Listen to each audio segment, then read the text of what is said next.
I never thought I'd spend my 70th birthday sitting alone in a diner, staring at a cup of cold coffee I couldn't afford to refill. But that's exactly where I was. My name is Dorothy Chen, and 3 weeks ago, I walked out of Riverside Women's Correctional Facility after serving 12 years for embezzlement and fraud, 12 years for crimes I didn't commit. The other customers kept glancing at me, then quickly looking away. I recognized that look. It's the same one my neighbors gave me when the FBI agents led me out of my architectural firm in handcuffs. It's the expression people wear when they've already decided you're guilty, and nothing you say will change their minds. My hands trembled as I wrapped them around the coffee mug, seeking warmth that wasn't there anymore. The waitress, a young woman with kind eyes and a nose ring, had been watching me for the past hour. Finally, she approached my booth. "Can I get you anything else, ma'am?" she asked softly. I shook my head, reaching into my pocket for the last few dollars I had. They'd given me $200 when I left prison, along with the clothes I'd worn to my sentencing 12 years ago. The pants barely buttoned anymore. Age and prison food had a way of reshaping you, inside and out. "It's on the house," the waitress said quickly, waving away my money. "Really? It's okay." I wanted to argue, to tell her I wasn't a charity case, but my throat closed up. I managed a nod instead, and she smiled before walking away. It was the first genuine kindness anyone had shown me since my release.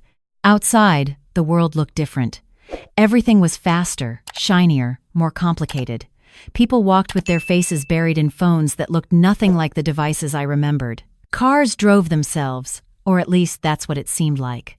I'd missed over a decade of my life, locked away for something I didn't do. My former business partner, Robert Morrison, had framed me perfectly. We'd built Chen and Morrison Architects together over 25 years. We'd designed shopping centers, office buildings, even a small hospital. We were successful. We were friends. Or so I thought. When the FBI started investigating financial irregularities in our firm, missing funds, falsified invoices, money laundering, all the evidence pointed to me. My signature was on documents I'd never seen. My name was on bank accounts I'd never opened. My login credentials had been used to authorize transfers I knew nothing about. Robert testified against me at trial. He cried on the stand, talking about how shocked he was, how betrayed he felt. The jury believed him. My own lawyer had advised me to take a plea deal, but I refused. I was innocent. Surely that mattered. It didn't.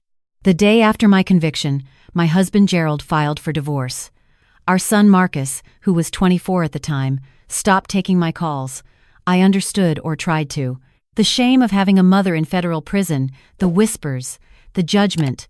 It was easier for them to cut me out than to stand beside me. Now, at 70 years old, I was completely alone. No home, no family, no future.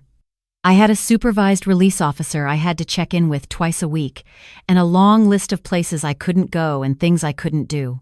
Ex-cons don't have many options, especially elderly ones. I left the diner and started walking. I didn't have a destination. I just needed to move, to feel like I had some control over my direction, even if I had no idea where I was going. The city had changed. Buildings I remembered were gone, replaced by glass towers that reflected the gray November sky. I walked past my old neighborhood, though I didn't dare go down my former street. Gerald had sold our house while I was inside.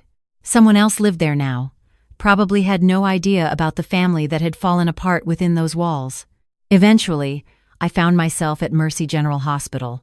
It was one of the buildings Robert and I had designed together. Back when we were still partners, still friends. I stood across the street, staring at the clean lines and the way the afternoon light hit the windows, just as I'd imagined when I drew the first sketches. I'd poured my heart into that design. We both had. It was supposed to be our legacy. Without really thinking about it, I crossed the street and walked through the front entrance. Nobody stopped me. I made my way to the pediatric wing. I'd spent months perfecting the layout to make it welcoming for frightened children. Bright colors, natural light, spaces for families to gather. I wanted it to feel less like a hospital and more like a place of hope. I found a bench in the children's waiting area, surrounded by toys and books and the quiet chaos of worried parents and surprisingly resilient kids. I sat there for a long time, just watching. An older woman was reading to a small boy who was hooked up to an IV pole. A teenager was teaching a younger child how to play a handheld video game. Life was happening all around me, and I felt like a ghost observing it from another dimension. "That's a beautiful bracelet," someone said. I looked up. A young woman in scrubs, a nurse, based on her badge, was standing nearby, gesturing to the simple silver bracelet on my wrist. It had been my mother's. It was one of the few possessions they'd let me keep in prison. "Thank you," I said quietly. It was my mother's. The nurse smiled and moved to walk away, but then she paused, studying my face. "Have we met before? You look familiar." My stomach dropped. This happens sometimes, people recognizing me from the news coverage of my trial. I started to stand, ready to leave, but she spoke again. "Wait. You're Dorothy Chen, aren't you?" I froze. "I should go." "No, please." She stepped closer, lowering her voice. "You designed this hospital. My mother worked here when it opened. She used to bring me to her shifts sometimes, and she'd tell me about how the architect had made everything so perfect for the kids. How you'd fought to include a healing garden, even when the budget was tight. I didn't know what to say. Nobody had mentioned my work with anything other than disgust and disappointment in over a decade. "I'm Emily Rodriguez," she continued. "I'm a volunteer coordinator here. I work with the children's oncology patients." She hesitated. "My father was Robert Morrison." The world tilted. I gripped the edge of the bench to steady myself. "I know this is awkward," Emily said quickly, "but I've been trying to find you since I heard you were released. I need to talk to you, please." "About what?" My voice came out harsh, defensive. "Your father took everything from me." "I know." Her eyes filled with tears. "That's why I need to talk to you. Can we go somewhere private?" Every instinct told me to walk away. Whatever she wanted to say, it couldn't change the past. But something in her expression, desperation mixed with determination, made me nod. Emily led me to a small office on the 3rd floor. Once we were inside with the door closed, she pulled a chair close to mine and sat down heavily. "2 years ago, my father was diagnosed with pancreatic cancer," she began. "He fought it for 18 months, but it was aggressive. Near the end, when the pain got really bad and he knew he didn't have much time left, he started talking. Confessing. Really. I couldn't breathe, couldn't move. He told me what he did to you," Emily continued, her voice breaking. "All of it. How he'd been embezzling money from the firm for years. How he'd set up those accounts in your name. How he'd practiced forging your signature for months until he could do it perfectly.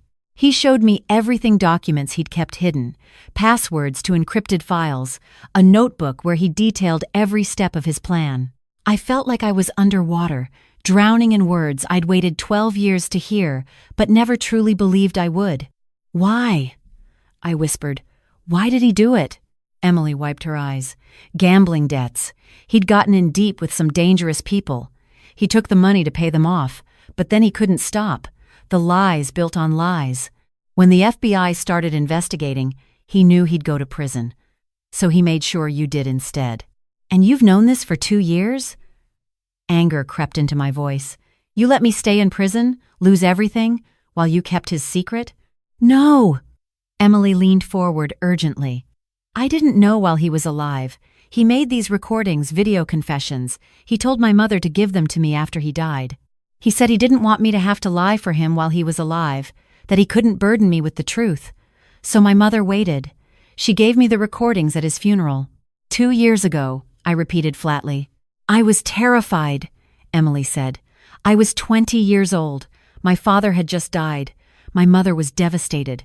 And suddenly I had this information that would destroy his reputation, maybe get my mother in legal trouble for not coming forward sooner.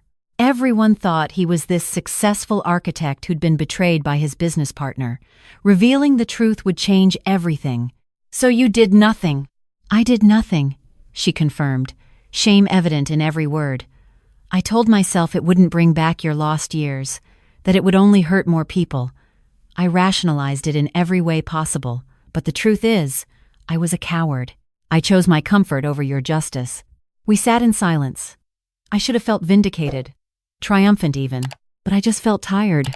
"Why are you telling me now?" I asked finally. Emily took a shaky breath. Because 3 months ago I was diagnosed with stage 4 breast cancer. It's aggressive, and the prognosis isn't good.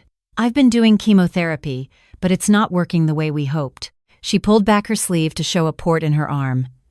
I'm 22 years old, Miss Chen, and I'm probably going to die soon. And I realize that I don't want to die carrying the same guilt my father did. I don't want to be the person who knew the truth and did nothing. I looked at this young woman, just a girl, really, who was dying while I had somehow survived prison. Life was absurdly unfair. What do you want from me? I asked. I want to give you everything my father left behind, all the evidence, all the confessions. I want to help you clear your name. She pulled a folder from her bag. This is just a copy. The originals are in a safety deposit box. There are hours of video recordings, financial documents, everything you'd need to prove your innocence. I stared at the folder like it might bite me. My mother doesn't know I'm here, Emily added. She'll be furious when she finds out. This will destroy my father's reputation. The firm he built will be tainted. His legacy will be ruined. But it's not really his legacy, is it? It was yours too. You deserve to have your life back, even if it's late. Even if I should have done this 2 years ago. Why now? I pressed. Why not 2 years ago when you first found out? Emily's face crumpled. Because I was selfish and scared, and because I didn't really understand what my father had done to you until I started volunteering here at the hospital. I work with families who are going through hell, sick children, terrified parents. I see how they fight for every day, every moment together. And I kept thinking about how my father stole 12 years from you. 12 years you could have been with your family, 12 years of your life, just gone. She wiped her eyes roughly. And then I got sick. And suddenly I understood how precious time is, how every single day matters. I've probably got months left, maybe less. But you could have years, maybe decades. And you deserve to live those years with your name cleared, with the truth known. I opened the folder with trembling hands.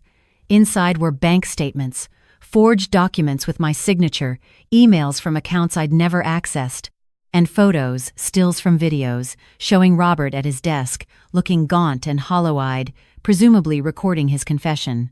I'll testify, Emily said firmly. I'll tell everyone where I got this information and when. I'll explain why I waited. I'll face whatever consequences come from that. But I need you to know that I'm ready now. I'm ready to do the right thing, even if it's 2 years too late.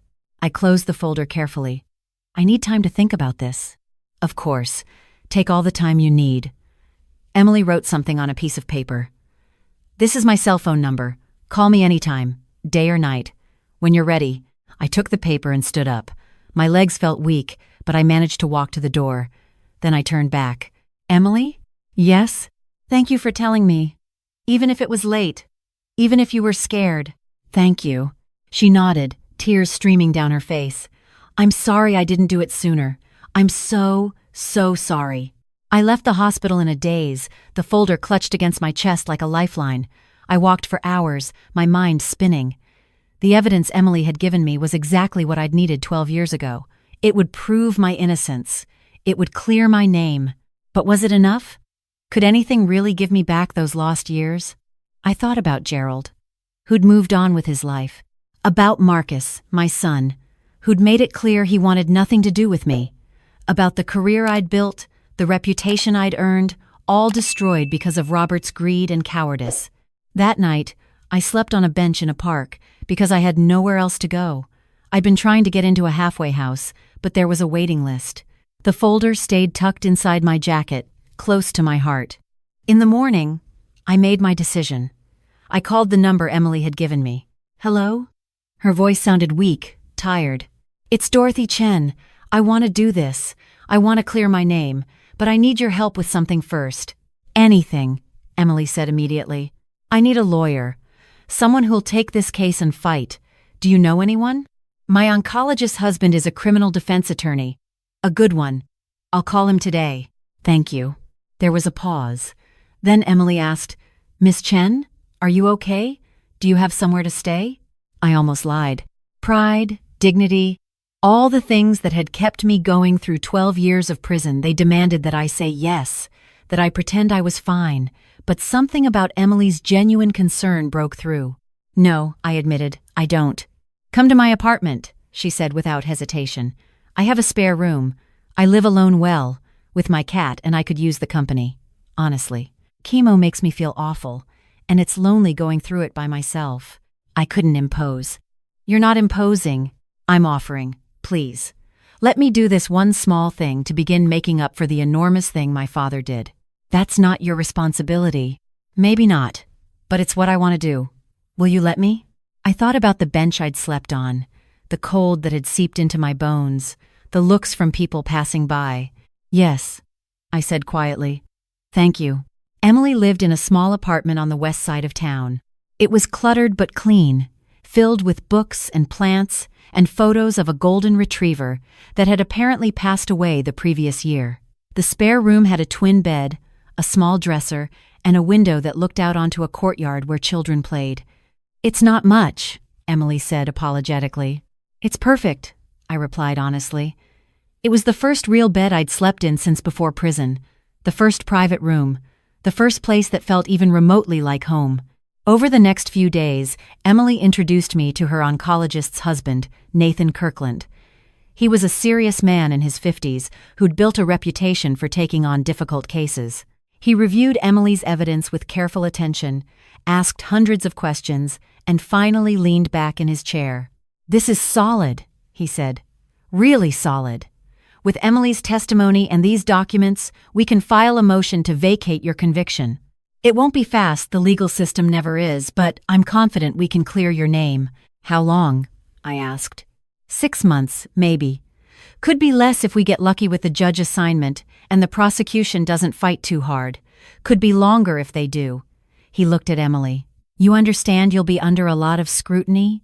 People will ask why you waited 2 years. There could be legal consequences." "I understand," Emily said steadily. "I'm prepared for that." Nathan nodded. "All right then. Let's get started." The next 6 months were a blur of legal filings, depositions, and media attention. The story exploded: wrongfully convicted architect, deathbed confession, dying woman seeking redemption. Reporters camped outside Emily's apartment. My face was on the news again, but this time with a different narrative. Emily's health deteriorated rapidly. The chemotherapy wasn't working, and her doctors suggested switching to palliative care. But she refused to stop fighting until my name was cleared. "I'm seeing this through," she told me firmly when I suggested she should focus on her health. "This is the most important thing I'll ever do. My father's last gift to me was the truth. I'm making sure it counts for something." The prosecution initially fought our motion, but as more evidence came to light, including forensic analysis confirming Robert's handwriting on key documents, their case fell apart. On a cold Tuesday in March, 6 months after Emily first approached me, the judge vacated my conviction. "Miss Chen, I want to apologize on behalf of the court system that failed you," the judge said. "You should never have been convicted. You should never have spent a single day in prison. I'm sorry that we can't give you back those 12 years, but I hope this decision brings you some measure of justice." I stood there in the courtroom, Nathan beside me, trying to absorb what had just happened. I was free, not just released, but truly free, innocent in the eyes of the law. Emily wasn't there. She'd been hospitalized the week before, with complications from her cancer. But I knew she was watching Nathan, had arranged for a live video feed to her hospital room. After the hearing, I went directly to the hospital. Emily looked tiny in the bed, hooked up to machines and IVs, but her eyes lit up when she saw me. "You did it," she whispered. "We did it," I corrected, taking her hand carefully. "You gave me back my life, Emily. You gave me back everything I thought I'd lost forever." "I'm glad," she said, smiling weakly. "I'm so glad. The doctor said you stopped treatment. It wasn't working. And I was so tired." She squeezed my hand. "But I got to see you cleared. I got to make things right." "That's enough." "It's not enough," I argued, tears spilling down my cheeks. "You're 22 years old. You should have decades ahead of you." "Life isn't fair," Emily said simply. "We both know that. But we can still choose to do the right thing, even when it's hard, even when it's late. That's what matters." Emily Rodriguez died 3 weeks later, on a sunny April morning. I was there, holding her hand, along with her mother, who'd eventually come around and thanked me for taking care of her daughter in those final weeks. The funeral was small: her mother, a few friends, and me. Nathan came too. We buried her next to her father, which felt both right and terribly wrong. After the service, Emily's mother approached me. Her eyes were red from crying, but her voice was steady. "Thank you for not hating her," she said, "for not blaming her for waiting." "She was brave," I replied. "She did something incredibly difficult. She gave me my life back, even though it cost her everything. She told me, near the end, that you were the bravest person she'd ever met." Emily's mother managed a small smile. She said if you could survive 12 years of injustice and come out still believing in the truth, then she could be brave for a few months. After clearing my name, I had choices again. The law firm that Robert and I had built, now run by his surviving partners, offered me a settlement, a significant one, in recognition of what had been done to me. I took it, though no amount of money could truly compensate for what I'd lost. With Nathan's help, I filed a civil suit against Robert's estate. It was Emily's mother who suggested it. "He stole from you," she said. "Not just your freedom, but your earnings, your pension, everything you'd worked for. You deserve compensation from his assets." The case settled out of court. I received a substantial sum, enough to live comfortably for the rest of my life, to never have to worry about sleeping on park benches again.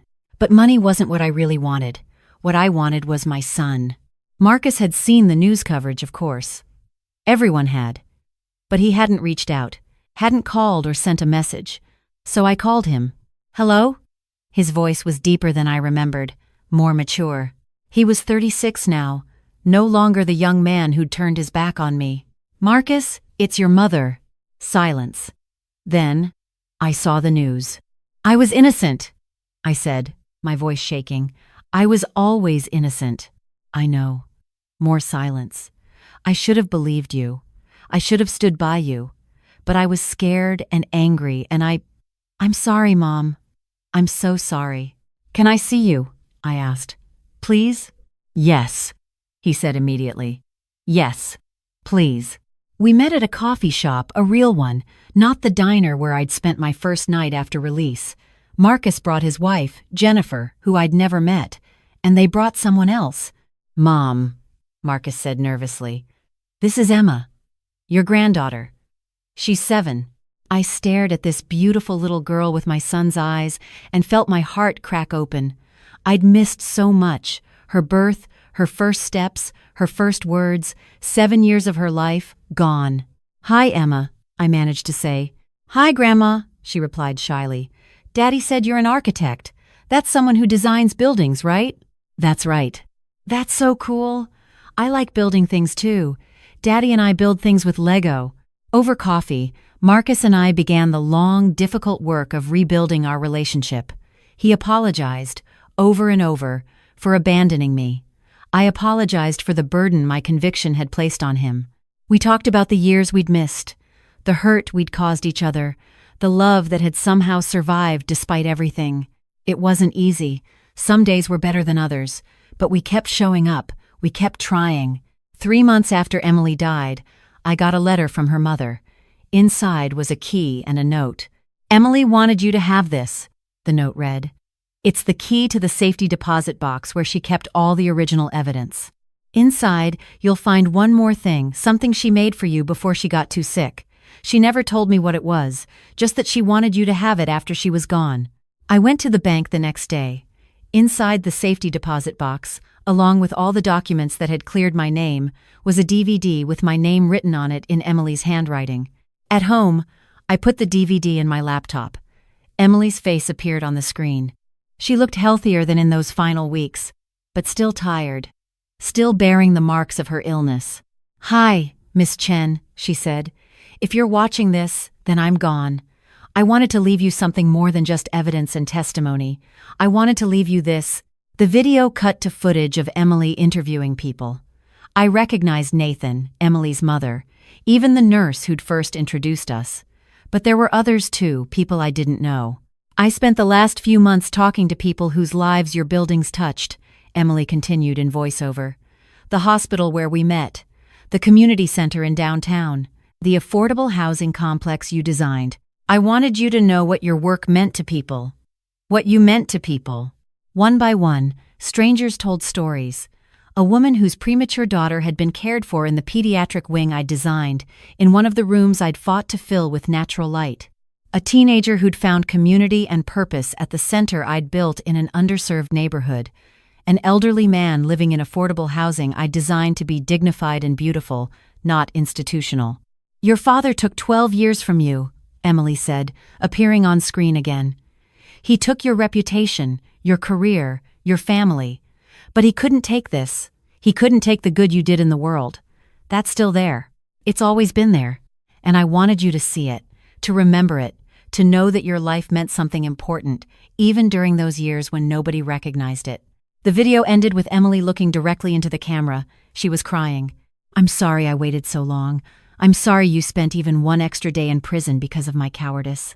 But I hope this helps you understand that your work, your talent, your vision, it's still out there, making people's lives better. That can't be taken away. Thank you for forgiving me. Thank you for showing me what real courage looks like. And thank you for designing the hospital where I spent my final months. You made it a place of healing, even for someone like me who couldn't be healed. That's a gift I'll carry with me, wherever I'm going next. I watched that video 3 times, crying through each viewing. Then I made a decision. With part of the settlement money, I established the Emily Rodriguez Scholarship Fund for young women pursuing careers in architecture. Every year, it would provide full tuition for one student, along with mentorship and internship opportunities. With the rest, I started taking on pro bono work, designing community spaces for underserved neighborhoods, volunteering my expertise for nonprofit organizations that couldn't afford commercial architects. I couldn't get back the 12 years Robert had stolen. I couldn't bring Emily back or undo the pain her father's actions had caused. But I could make sure the years I had left counted for something. I could choose to build instead of rage against what had been torn down. Now, at 72 years old, I spend my days doing what I love. I design buildings that serve communities. I mentor young architects, especially women, especially those from disadvantaged backgrounds. I have lunch with Marcus and Jennifer every Sunday. And Emma, now 9, tells me about the Lego cities she's building and asks me questions about load-bearing walls and sustainable design. Last week, I visited Emily's grave. I brought flowers and sat on the grass beside her headstone. Thank you, I told her. Thank you for your courage. Thank you for your guilt. Thank you for choosing to do the right thing, even when it was hard, even when it was late. You gave me back my life. I'm trying to make sure it's a life worth having given back. The wind rustled through the trees, and somewhere nearby, a child laughed. Life continuing, in all its messy, beautiful, unfair complexity. I stood up, brushed off my pants, and headed home. Marcus was bringing Emma over for dinner. We were going to work on her science project together, building a model of an earthquake-resistant building. I had lost 12 years. But thanks to a dying young woman's courage, I still had time. Time to rebuild. Time to create, time to love and be loved, time to prove that the truth, no matter how late it arrives, still matters. Time to show that redemption is possible, even when you're the one who was wronged, not the one who did wrong. Time to forgive, not because what was done to me was okay, but because carrying that anger would poison whatever years I had left. Emily taught me that. In her final months, facing death with the burden of her father's sins weighing on her, she chose truth over comfort. She chose justice over family reputation. She chose to do the right thing, even knowing she wouldn't be around to see the long-term consequences. That kind of courage deserves to be honored. That kind of sacrifice deserves to be remembered. So I remember, and I build, and I keep moving forward, carrying Emily's legacy alongside my own. Because the truth eventually rises to the surface. It might take 12 years, it might come from the most unexpected person, it might arrive too late to undo the damage, but it still matters. It still changes everything. And that has to be enough.